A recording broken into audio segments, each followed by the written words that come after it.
Voilà, et ainsi que je vous l'annonçais précédemment, j'ai l'immense plaisir d'accueillir deux invités en studio pour un livre, Eli Cohen, le héros du Mossad, paru chez Ramsay. En studio avec moi, Valérie Pérez-Enouchi. Bonjour Valérie. Bonjour Lise. Et puis Sophie Cohen-Bendor. Bonjour, Boker Tov. Boker Tov. Alors, Sophie, Leit Karev, là, voilà. Sophie se rapproche du micro. Alors, Valérie, je ne sais pas s'il faut encore la présenter. Valérie, c'était nos radios avant votre alia. C'est également i24 News. Valérie, elle est venue en France et dans notre studio quand quand le livre Destin de femme chez Ramsay également est sorti, un livre qui a été récompensé par le prix Edgar Faure.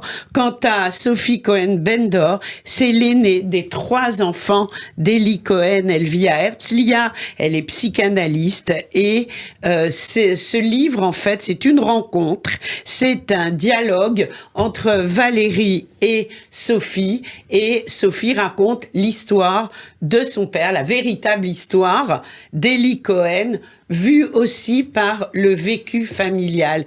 Est-ce que c'est ça, Valérie, qui fait toute la différence ? Notamment, oui, c'est vrai que c'est l'histoire de Sophie et l'histoire de son père. Donc, c'est un livre, en fait, où il y a 2 histoires. Mais la différence, c'est qu'il y a des documents qui ont été déclassifiés. Voilà. Par le Mossad, où on connaît maintenant la réalité, ce qui s'est passé vraiment pendant ses missions, comment il a été formé, quelle formation il a eu pour devenir agent secret, comment il s'organisait pour pouvoir infiltrer ces cercles syriens qui étaient en Argentine, comment il a créé sa couverture, et puis comment il est parti en Syrie. Donc c'était intéressant, comme c'est énormément romancé, cette histoire d'Eli Cohen. Tout le monde connaît quelque chose sur Eli Cohen, mais finalement sans preuve. Là, aujourd'hui, on sait la vérité, c'était important de le dire. Oui, et c'était important pour vous parce que vous avez un passé familial avec Eli Cohen et vous en parlez dans le livre. En dehors de la rencontre avec Sophie qui a beaucoup été évoquée sur nos ondes. Dites-nous quelques mots sur ce passé. On a eu en fait un oncle, mon oncle Maurice, à qui je rends hommage aujourd'hui, qui a travaillé pour le Mossad toute sa vie. On ne le savait pas. On ne l'a su que lorsqu'il est décédé, lorsqu'on a vu finalement les rapports médicaux et qu'il avait déclaré aux médecins le genre de vie qu'il avait eu et pourquoi il avait contracté cette maladie terrible. Il est décédé très très vite. Et en fait, toute sa vie, il nous a parlé du patron, comme il l'appelait. Et c'est mon histoire à moi. Mais et tout le patron, c'était bien sûr Eli Cohen. Mais tout le monde a quelque chose à raconter sur Eli Cohen. On a tous, tout le monde me dit, moi j'ai grandi avec l'histoire d'Eli Cohen parce qu'il y a eu un livre qui a été fait il y a quelques années. Puis après il y a eu la série et puis les espions et puis ce mystère, ça fascine et ça fascine toujours. Moi j'ai la une de François dans la tête quand j'étais petite et la réaction de mes parents. Très bouleversé. Donc c'est des choses, c'est des moments importants qu'on n'oublie pas, c'est vrai. Et ce livre, son originalité, c'est non seulement la narration de Sophie, également les photos, mais presque surtout, si j'ose dire, les documents à la fin. C'est extraordinaire que vous ayez pu les publier. Oui. C'était en fait le souhait de Sophie. Elle n'a pas du tout aimé la série Netflix, Le Spy. Oui. Elle a trouvé que son père, l'interprétation de son père ne correspondait pas à la réalité, donc je sentais beaucoup de souffrance chez elle. On a construit une relation amicale pendant des années comme ça, on s'est vus, et je trouvais que c'était le moment justement de s'exprimer, elle qui a connu vraiment cet homme, puisque c'était l'aîné de la famille. Même si elle avait 4 ans, elle a des souvenirs qui sont très précis de son père. Et elle les raconte, il faut les lire. Il faut les lire. Alors, Sophie, we are going to speak English, on va parler anglais, and Valérie will translate your answers. Elle traduira vos réponses. Now, it's been already a few days since you arrived in Paris. Ça fait déjà plusieurs jours que vous êtes à Paris. You answer to so many questions. What does it represent for you? Qu'est-ce que ça représente pour vous? And did you expect such a welcome for that book for you? Est-ce que vous vous attendiez à être reçu de cette façon pour votre livre et pour vous également? I'm used to many questions. Every day I have questions. Yeah, I know. I cannot choose them. Some of them are very hard to me. Some pictures are very hard to me. I cannot watch them. But the answer, I'm open and very happy to answer to everybody, because I think there was such a legend and storytelling, and they were not committed to the truth. So it's important to me to say what I know is the truth. And the warm welcome here is very, very pleasant to me. Alors, ce que dit Sophie, c'est qu'elle est habituée à répondre à plein de questions, parce qu'évidemment, quand on la voit et quand on la reconnaît, elle doit répondre à des questions, parce que tout le monde a des questions sur son père.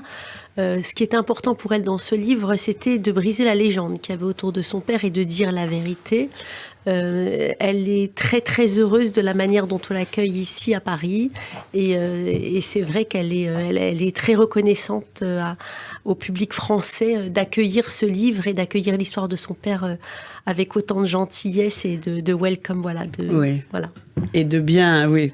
Et bien sûr, elle est plus que la bienvenue. Sophie, when people ask questions, quand les gens vous posent des questions, are you surprised by certain questions, or do you have the feeling it's the same as the questions you had in Israel? Est-ce que vous êtes surprise par les questions ici, ou est-ce que ce sont les mêmes que vous aviez en Israël? I think it's the same. It's more than 58 years, so it's hard to get new questions. But in Israel, the difference that they tell me what the truth is. They don't ask. They say, this is the blame of your father Koch. It's very bad that they did and said that and that and that. So they share me their own feelings about the story. Here they ask and they want to listen. Yeah, that's a difference. C'est la différence. Voilà, elle dit que la différence ici, c'est que les gens posent des questions parce qu'ils veulent savoir sur son père. Mais en Israël, tout le monde connaît tellement cette histoire qu'ils ont tous une opinion. Et ce que j'ai oublié de dire tout à l'heure dans la réponse... Ce qui fait que les questions ne sont pas les mêmes en Israël et en France, c'est important. Oui. J'ai oublié de traduire tout à l'heure qu'elle disait qu'il y avait certaines photos. Encore aujourd'hui, elle ne peut pas les voir. Et on parle de cette photo où son père est pendu sur la place publique à Damas. Ça, c'est une photo qu'elle ne peut pas regarder encore aujourd'hui. Et on comprend, j'espère qu'elle ne la regardera pas. I hope you will never look at this picture. Terrible. Yeah. Valérie, est-ce que le livre est sorti en Israël? Pas encore, il vient juste de sortir en France. Moi, j'étais ravie de donner la primeur à la France. Mais vous l'avez présenté à Tel Aviv dans un milieu francophone ou pas encore? Après vous. Oui. Voilà, donc on arrive en Israël après le 10 et puis on a de nombreuses signatures qui sont organisées. Est-ce que le livre va être écrit en hébreu aussi? On aimerait, mais avant tout, on aimerait qu'il soit traduit en anglais. D'accord. Oui, pour le présenter dans des pays anglophones. Oui. Alors, j'aimerais qu'on parle, donc, le livre, le début, donc, c'est l'interview que vous avez réalisée auprès de Sophie. Et puis, ensuite, le dernier tiers du livre. Alors, il y a des photos que j'invite les auditrices et les auditeurs à découvrir, des photos très émouvantes, bien sûr. La deuxième partie du livre, c'est ce récit basé sur des documents internes du Mossad sur la mission d'Eli Cohen.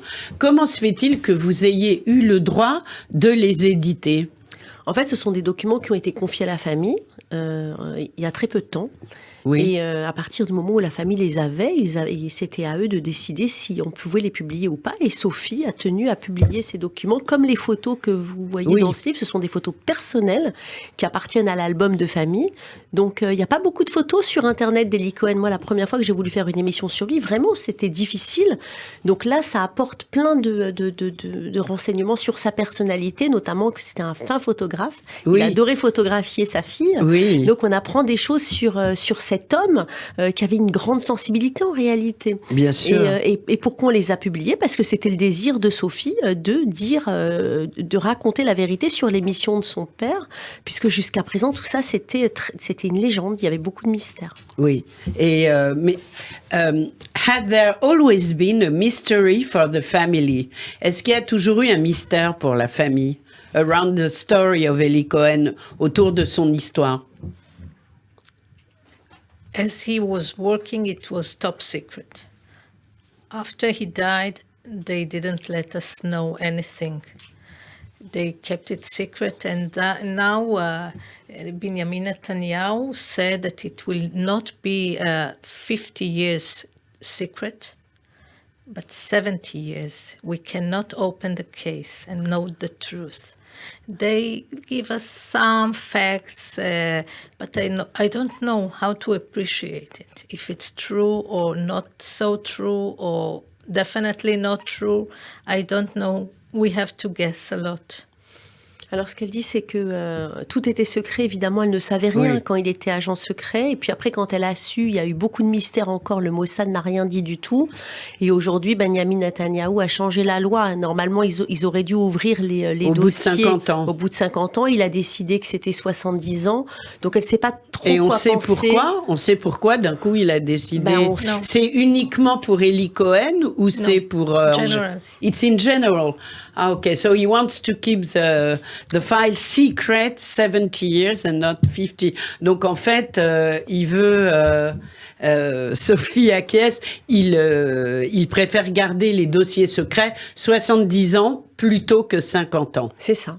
Oui, mais il n'empêche que quand même, Valérie, il y a eu les documents du Mossad qui ont été donnés, certains documents. Donc l'histoire avance. Oui, l'histoire avance, bien sûr, mais... Ça vous a permis... Les documents, vous les avez eus avant d'avoir eu l'idée de faire le livre, ou pendant ou après? Après. Ah oui, c'est ça que je me suis demandé. C'est qu'en fait, on a eu des conversations vraiment très sympathiques avec Sophie.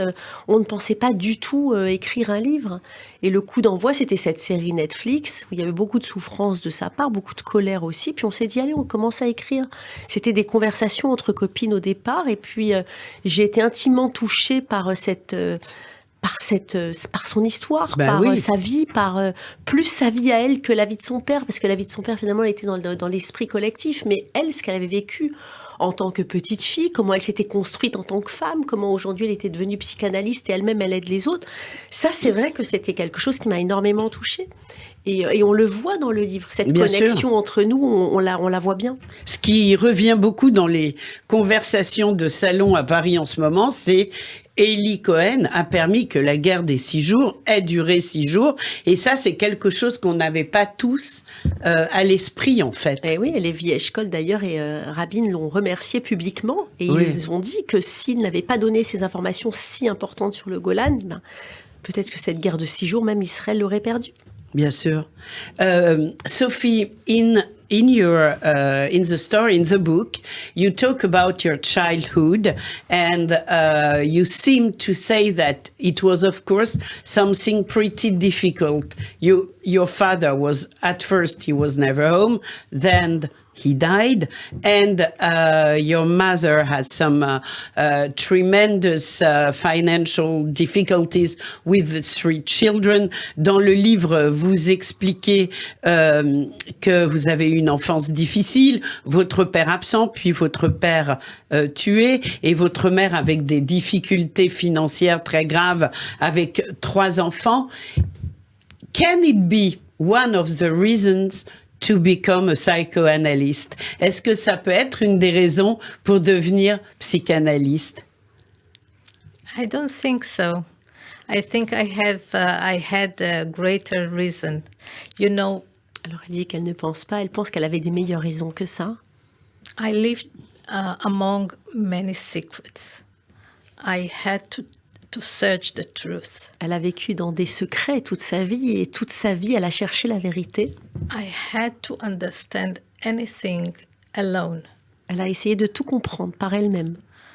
That's the base for Anneliese. Et c'est pour ça qu'elle est devenue analyste. Yeah, and at the beginning, you were talking about the fact that as a child, a teenager, you saw some analysts, and it was not always easy because they were not the right ones. Vous racontez que en tant qu'enfant et ado, vous avez vu des psys, mais à l'époque, c'était moins développé qu'aujourd'hui. C'était pas les bons tout de suite. I was not used to see a grown man at the house. And I said, I'm very sad and angry and feeling alone. So, משרד הביטחון. Alors en fait, elle n'avait pas l'habitude de voir un homme à la maison et elle se sentait très mal, etc. Donc elle est partie au ministère de la Santé. They sent me to, I think it was 80 years old man. Elle a été voir un psychanalyste qui devait avoir 80 ans. I was freezing there. I wished I never went. Ouais, alors They elle didn't était understand très angoissée. Elle aurait aimé ne jamais aller là-bas. Yeah, it was a miserable idea. When people come to meet you for an analysis, quand les gens viennent vous voir pour une analyse, do they know exactly who you are and do they talk to you about your father? Is there a connection between your father's story and your work as your job as a psychoanalyst? Est-ce qu'il y a des connexions entre l'histoire de votre père et votre travail comme psychanalyste? Some of them know because they have their friends send them and they told them. Alors il y en a beaucoup qui savent, puisque en général ce sont des gens qui ont été envoyés par des amis, donc ils lui ont parlé de mon identité. Oui. And if they don't know, they find it very fast. Et si ils savent pas, ils la trouvent vraiment très facilement, Sophie. From the the news, they can see it. And they can ask me whatever they want and I answer, but it's not part of the treatment. Alors en général, si ils demandent, elle répond, mais ça fait pas partie du traitement. Non. At the end of your book, there are many documents. Which documents was the most touching for you? À la fin du livre, il y a plusieurs documents. Quel est le document qui vous a le plus touché? I think his handwriting. Or what he sent, the most translated that he sent. This is the most personal things. Les documents qu'il a écrits lui-même à la main, et ça la touche énormément parce que ce sont des choses qui sont très personnelles. Bah bien sûr. Il y a toute une lettre, la dernière lettre en arabe. Elle a été traduite, j'imagine, mais elle n'est pas dans le livre. Il n'y a pas la traduction. Vous nous avez montré la lettre. C'est volontaire? Valérie? Oui, c'est volontaire parce que ce qu'on voulait dire, c'était que même à la fin de sa vie, il ne pouvait pas écrire en hébreu parce que ce qu'il disait, ce qu'il écrivait était contrôlé. Oui, c'est ça. Donc en fait, on sait ce qui est écrit dans cette lettre puisque cette lettre, elle a été, on la voit depuis longtemps. C'est pas un document que nous on a donné dans ce livre-là. Il dit en fait à sa femme de bien s'occuper de ses enfants, de refaire sa vie, de leur donner une bonne éducation, qu'ils fassent des études. Et c'est vrai que c'est glaçant, parce qu'on imagine cet homme à la veille de son assassinat, de sa pendaison, écrire à sa femme, et devant quand même écrire en arabe. Oui. Parce que jusqu'à la fin, ils ne l'ont pas laissé rentrer dans son intimité. Il y avait un rabbin avec lui, qui priait. Donc on ne sait que ça. Ouais, c'est la seule chose qu'on connaisse. Est-ce que, Valérie, vous avez l'intention d'aller plus loin dans vos recherches sur Eli Cohen et quels sont vos projets? Dans mes recherches, quand on rentre un peu dans cette histoire, on n'arrête jamais. D'ailleurs, je vais vous dire, depuis la publication de ce livre, il y a eu plein de choses qui sont arrivées. Oui. Sophie est sollicitée sans arrêt par des gens qui disent, la dernière en date, c'était une femme qui est partie voir sa mère en lui disant « J'étais mariée avec ton mari avant que tu te maries lui-même avec lui en Égypte. Ah oui. I'm saying that every day there is new thing concerning your father. Yeah. On a eu aussi une déclaration d'un Druze qui a dit que Bachar al-Assad, alors qu'il était au plus bas de son régime, il a demandé de l'aide à Israël pour mettre un petit peu de sérénité dans son pays en échange du corps d'Eli Cohen. Bien sûr. Donc tous les jours, il y a des nouvelles choses qui arrivent. Le mystère continue. Donc oui, effectivement, on attend. Pour l'heure, il faut absolument lire Eli Cohen, le héros du Mossad, Valérie Pérez-Henouchi, Sophie Cohen-Bendor. Merci beaucoup d'avoir été avec nous dans le studio de Radio J, Valérie. Bienvenue quand vous le souhaitez. Sophie, Toda Rabba. Radio J. Vous pouvez venir quand vous le souhaitez sur Radio J. Merci. Merci.